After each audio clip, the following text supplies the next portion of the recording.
ನಮಸ್ಕಾರ. ರಿವ್ಯೂ ಚಾನಲ್ಗೆ ಸ್ವಾಗತ. ನಾನು ಸೌಖ್ಯ ಗಾಂವ್ಕರ್.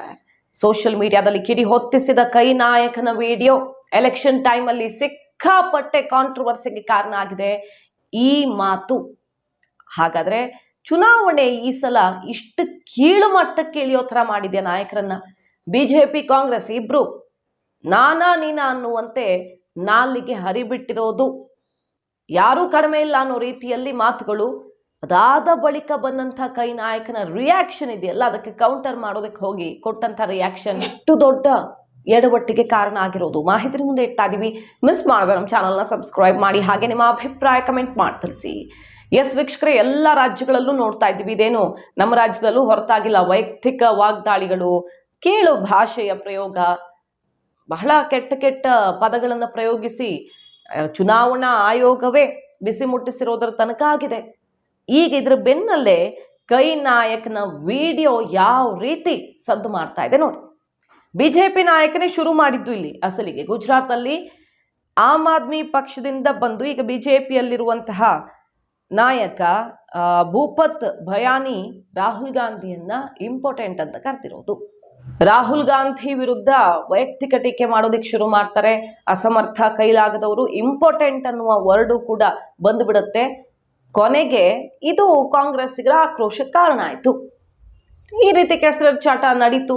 ರಾಹುಲ್ ಗಾಂಧಿ ಬಗ್ಗೆ ಇಂತಹ ಪದ ಪ್ರಯೋಗ ಮಾಡಿರೋದು ಕೈ ನಾಯಕರನ್ನ ಸಿಡಿದೇಳುವಂತೆ ಮಾಡ್ತು. ಸೊ ಕಿಡಿ ಹೊತ್ತಿಸಿದ್ದು ಮೊದಲು ಬಿಜೆಪಿಯ ನಾಯಕ. ಅದಕ್ಕೆ ರಿಯಾಕ್ಷನ್ ಕೊಡೋದಿಕ್ಕೆ ಹೋಗಿ ಯಾವ ರೀತಿ ಹೇಳಿಕೆ ಕೊಟ್ಟಿರೋದು, ನಾಲಿಗೆ ಹರಿಬಿಟ್ಟಿರೋದು ಅಂದ್ರೆ ಇದನ್ನ ಸಮಾಜ ಅಕ್ಸೆಪ್ಟ್ ಮಾಡ್ಕೊಳ್ಳೋಕೆ ಸಾಧ್ಯನಾ? ಇಂತಹ ಬೆಳವಣಿಗೆಗಳನ್ನ ರಾಜಕಾರಣ ಈ ಹಂತಕ್ಕೆ, ಕೀಳು ಹಂತಕ್ಕೆ ಇಳಿಬೇಕಾ? ಯಾರು ಹೆಚ್ಚು ಯಾರು ಕಡಿಮೆ ತೂಗಬೇಕು, ಅಳೆದು ತೂಗಬೇಕು. ಅಂತಹ ಕೀಳು ಮಟ್ಟದ ರಾಜಕಾರಣ ಎರಡೂ ಕಡೆಯಿಂದನೂ ನಡೀತಾ ಇದೆ. ಅಂತಹ ಸುದ್ದಿಗಳು ಬರ್ತಾ ಇರೋದು ನೋಡಿ. ರಾಹುಲ್ ಗಾಂಧಿ ಇಂಪಾರ್ಟೆಂಟ್ ಹೌದಾ ಅಲ್ವಾ ಅಂತ ಚೆಕ್ ಮಾಡ್ಬೇಕಾ? ನಿಮ್ಮ ಮನೆಯ ಸಿಸ್ಟರ್ಸ್ ಅಂಡ್ ಡಾಟರ್ಸ್ನ ಕಳಿಸ್ಕೊಡಿ, ನಿಮ್ಮ ಮನೆ ಮಕ್ಕಳು ಸಹೋದರಿಯನ್ನ ಕಳಿಸ್ಕೊಡಿ ರಾಹುಲ್ ಗಾಂಧಿ ಬಳಿ, ಗೊತ್ತಾಗತ್ತಾಗ ಇಂಪಾರ್ಟೆಂಟ್ ಹೌದಾ ಅಲ್ವಾ ಅನ್ನುವಂಥ ಹೇಳಿಕೆಯನ್ನು ಕೊಟ್ಟಿರೋದು ಈಗ ಬಹಳ ದೊಡ್ಡ ಮಟ್ಟದಲ್ಲಿ ಆಕ್ರೋಶಕ್ಕೆ ಕಾರಣ ಆಗಿದೆ. ಕಾಂಗ್ರೆಸ್ ಮನಸ್ಥಿತಿ ನೋಡಿ, ಹೆಣ್ಣು ಮಕ್ಕಳನ್ನು ಎಷ್ಟು ಕೀಳಾಗಿ ನಡೆಸ್ಕೊಳ್ತಾರೆ ಇವರು, ಮಾತನಾಡ್ತಾರೆ. ಅವ್ರಿಗೆ ಕೊಡುವಂತಹ ಗೌರವ ಎಷ್ಟರ ಮಟ್ಟಿಗಿದೆ ಅನ್ನೋದಕ್ಕೆ ಇದೇ ಸಾಕ್ಷಿ ಅಂತ ಬಿಜೆಪಿ ಮುಗಿಬೀಳ್ತಾ ಇದೆ. ಪ್ರತಾಪ್ ದುದ್ದತ್ ಅನ್ನುವಂತಹ ಕಾಂಗ್ರೆಸ್ ನಾಯಕ ಕೊಟ್ಟಿರುವ ರಿಯಾಕ್ಷನ್ ಇದು. ભૂપતભાઈ ભાયાણી, તમારા ઘરમાંથી કોણ ન્યાય ગયું તો તમને ખબર પડી કે અમારા રાહુલ ગાંધી માં ખામી છે. તમારા ઘરમાંથી કોણ ગયું તમને પૂછવા મીડિયા સામે માંગુ છું. ભારતીય જનતા પાર્ટી ભાન ભૂલીશ, ભારતીય જનતા પાર્ટી મજાવેલી વાત કરે.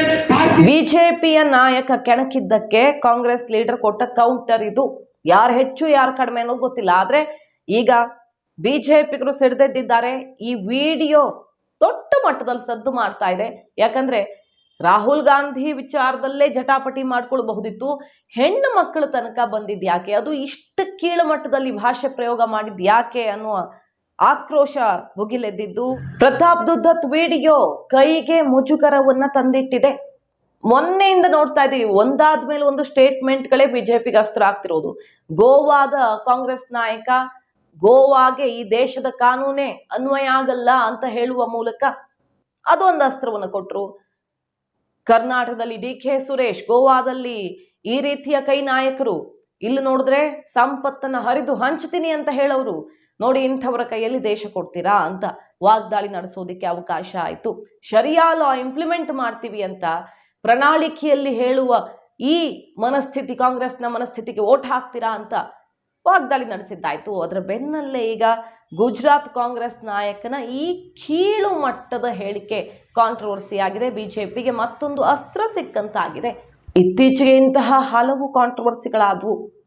ಸುರ್ಜೇವಾಲಾ ಅವ್ರಿಗೇನೆ ಚುನಾವಣಾ ಆಯೋಗ 2 ದಿನ ಪ್ರಚಾರದಿಂದ ದೂರ ಉಳ್ಕೊಳ್ಳುವಂತೆ ಮಾಡ್ತು. ಹೇಮಾ ಮಾಲಿನಿ ಮೇಲಿನ ಸ್ಟೇಟ್ಮೆಂಟ್ ಸಂಬಂಧಪಟ್ಟಂತೆ ಸುಮಾರು ಇಂತಹ ಕಾಂಟ್ರವರ್ಸಿಗಳು ಸದ್ದು ಮಾಡಿದ್ವು. ಈಗ ಇನ್ನೊಂದು ಹಂತಕ್ಕೆ ಹೋಗಿದೆ ಗುಜರಾತ್ ಕೈ ನಾಯಕನ ಹೇಳಿಕೆ. ಗುಜರಾತ್ನಲ್ಲಿ ಚುನಾವಣೆಗಾಗಿ ಎರಡೂ ಪಕ್ಷಗಳು ಈ ಹಂತಕ್ಕೆ ಇಳಿದಿರೋದು, ಡರ್ಟಿ ಪಾಲಿಟಿಕ್ಸ್ ಶುರು ಮಾಡಿರೋದು ಮಾತ್ರ ಬಹಳ ದುರಾದೃಷ್ಟಕರ. ಮಾಹಿತಿ ನಿಮ್ಗೆ ಇಷ್ಟ ಆಗಿದ್ರೆ ಮಿಸ್ ಮಾಡಿದ್ರೆ ನಮ್ಮ ಚಾನಲ್ನ ಸಬ್ಸ್ಕ್ರೈಬ್ ಮಾಡಿ, ಹಾಗೆ ನಿಮ್ಮ ಅಭಿಪ್ರಾಯ ಕಮೆಂಟ್ ಮಾಡಿ ತಿಳಿಸಿ. Thank you.